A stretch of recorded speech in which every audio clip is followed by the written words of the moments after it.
friend Jim here with JBsBigAdventure, coming to you from Lake Chapala, Mexico. And as you can see the lake behind me, another absolutely gorgeous day. And yes, just like what the thumbnail says, e-migration. You might be thinking in your mind, what is e-migration? I've never actually even heard of it. But the definition is the act of leaving a resident country or place of residence with the intent to settle elsewhere, moving somewhere else. So I first became interested in this subject probably 3 months ago. And, actually it was November, so it was a month and a half ago. But what I was wanting to find out was, just because of where the states are, what number of people were looking into actually moving? What number of people are actually going online, doing searches, looking for places to go? And I'm going to get to why in just a moment. But I found out that online searches end up being over 40,240,000 different individuals online searching immigration, about going somewhere else. So what I wanted to find out is what in fact were the statistics of those that were actually looking at Mexico. And what I found out was the number had increased by 1,514% of people that are expats looking at moving to Lake Chapala or looking to move to Mexico. And so that was something that really caught my eye, because I wanted to find out, well, for one, what are the reasons for that? And then so I delved a little bit more into it. So these numbers I'm going to be sharing with you here. So legally migrating, in other words, those that have actually entered the States or any other country, between July the 1st of 2023 and June the 30th of 2024 was 2.8 million people.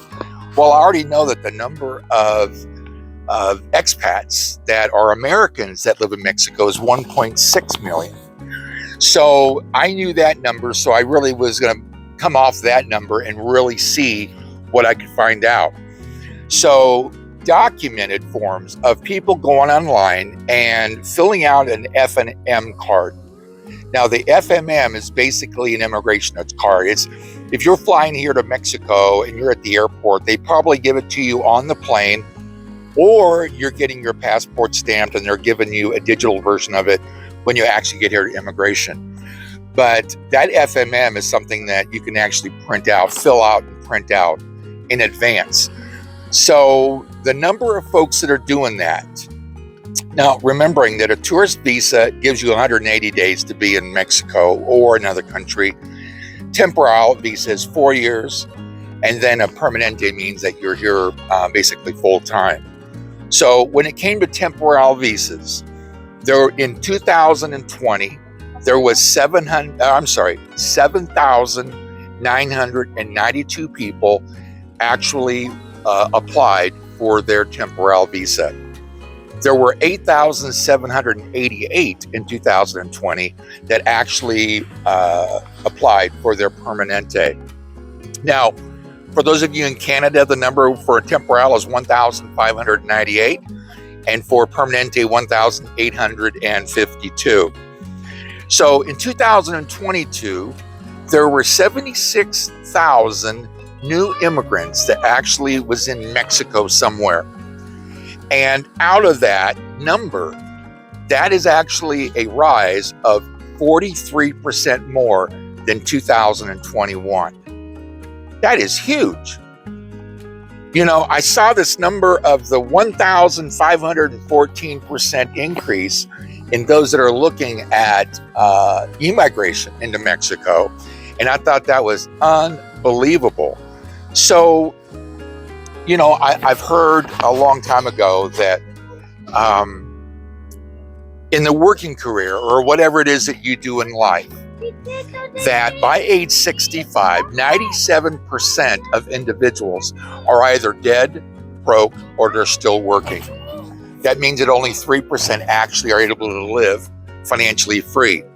So in looking at that number, what I realized, and that is also there are over 40% of Americans that are on Social Security that actually rely on that check. Now, Barbara and I are two of those. So, and there's plenty more, but 40% of Americans rely on that Social Security check.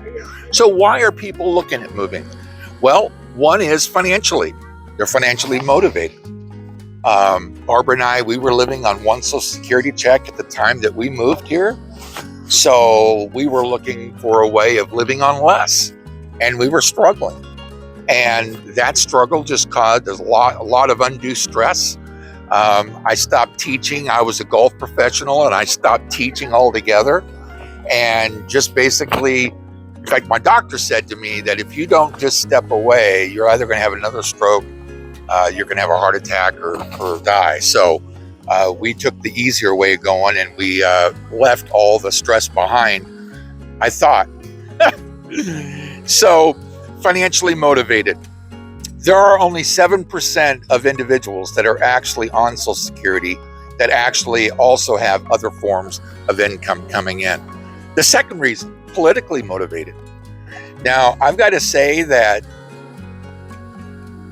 I would say it's fortunate, but I was raised the oldest of preachers. I'm a preacher's kid, so I was raised the oldest of 5 boys. And, you know, even through my high school years, well, when I was in high school, we didn't even really get the newspaper. But what I found was the way I was brought up in a really strong Christian family. And so politics wasn't really something that I saw my parents or I saw my grandparents involved in. The only one that I can remember as a kid that was political is my uncle, who actually was an attorney. And he's still active. But so when it comes to the politics side of things, I think I see things from a different set of glasses. I was raised knowing the Bible and the Bible truths and what's in our future versus just looking at just where the world is at. Now, don't get me wrong. I recognize where the world's at. I see a lot of things happening. I feel for all those folks that are actually involved in wars. I feel for the folks that are in Israel and what they're going through. But politically motivated. So if you're on the left or if you're on the right, I will tell you, I meet people all the time that are on either on one of the sides and pretty polarized. In other words, if I was to say that I'm for this person, I know that it could actually bring up a heated argument. Or if I said I was this person, same thing. So I have learned how to, I don't see it being my job to tell somebody else who they need to vote for, what they need to believe. That's all in our own hearts and our own minds. So I don't feel it's my duty to try to get somebody to change, just like I don't think it's my duty to make somebody a Christian. They want to see my light, and they want to see how I live my life and how I am towards people. And so that's my Christianity life. And when people ask about Christ and such, I am very, very willing to share. But when it comes to the politics side of things, I just feel that it's more important for me to live the life and live the way I feel I need to live. And that is in God's direction, what He has in plan. So the politically motivated, there were a lot of people that are coming here for that. In fact, I see a mass exodus coming. I know that ever since, it's probably been a good 10 years ago, maybe, that the politic thing was going. I just knew there was going to be a lot of people that were going to be upset. And there's a lot of people upset today. I mean, there's a lot of people that feel like the wrong person won. There's a lot of people today that felt like, there was somebody totally different that should have won. But I think what's most important is, I want you to know this, that I'm not here to try to get anybody to do anything through any certain direction at all, or make you to believe the way that I believe. So the second biggest was politically, is unhappy and unrest. And the third reason is health reasons. That's one of the biggest reasons why Barb and I moved here, because of the fact that I suffer from severe depression, PTSD, bipolar, and ADHD. And we decided it was going to be a lot better place. We came and visited Lake Chapala in April of 2021 just to check it out. And we definitely felt like we could live on less here and just could not believe how slow the pace of life is. And we actually visited here from Albuquerque, New Mexico, but I'm originally from Southern California, and Barbara's actually from New Hampshire. So we both lived the opposite ends of the world, opposite ends of the states, and experienced different things, but ended up meeting in Albuquerque. But we felt that coming here, just totally different experience. The same way as Barbara and I, we were just up in the States, and we could not believe, that's going to be another video, could not believe what we saw, what we heard, what we experienced. Unbelievable, but that's another video. So health reasons. And I think there's a lot of people that actually come here for that reason. But think about it. If they're financially motivated, like we were, and health reasons of being motivated, then those are good reasons to actually go into another country, be at a place that your health is going to be a lot better. And I got to tell you, that there are medications that I was taking.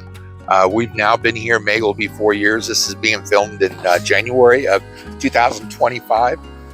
And my health has been totally different. I don't take all the medications I used to take. So it's just a lot better. So why is it that people come not just to Mexico, but Lake Chapala? National Geographic places Lake Chapala as the #2 best climate in the world. The average here is 68 degrees to 72 degrees year round.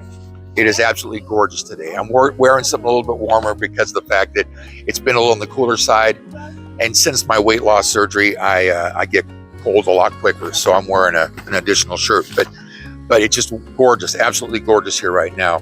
So it's not only a great climate, but it's kind of like an eternal spring. It's like Groundhog's Day. You wake up one morning, it's absolutely beautiful. You wake up the next morning, it's the same thing. That's a real plus. The low cost of living. If I had to guess what the difference is in regards to savings, I would say totally in lifestyle. It's easily 50-60% less expensive to live here. And it can be even less than that depending on what we're comparing. So the low cost of living, that definitely makes a difference. And when we moved here, we were living in a condo for $650 a month, and all the utilities were paid. Didn't have anything like that in the States. So just a lot. It's just a lower cost of living. Utilities, housing, everything's a lot less expensive. Affordable health care. I mean, Barbara here about 3 months ago actually was in the hospital, and we actually, Medicare took care of the bill.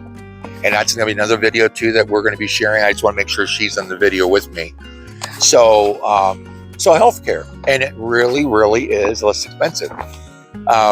Dental care, I think it's like $22 to have a teeth cleaning. I get texts and emails all the time from people that have gone to people I've actually referred here locally.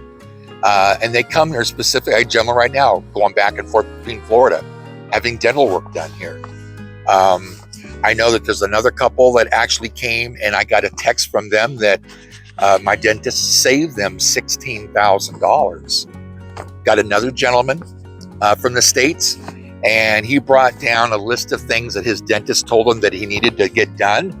And his bill was going to be like $8,700. And I think she did it for somewhere around $1,100. So things are just a lot less than when it comes to the healthcare here. There's an established expat community. So in other words, when you come here, it's real easy to make friends. It's real easy to meet other people. There's a lot of different occasions and opportunities to do that. So you're able to be around other people that speak English. If in fact you're one that really doesn't want to have to learn to speak Spanish, I really think it's important for us as expats, as guests in Mexico, that we learn their language and don't require them to know ours. That's called embracing the culture. So, but there is a live expat community. In fact, it's the largest expat community in Mexico. I mentioned earlier about 1.6 million Americans live in Mexico. and the highest degree of them are right here at Lake Chapala.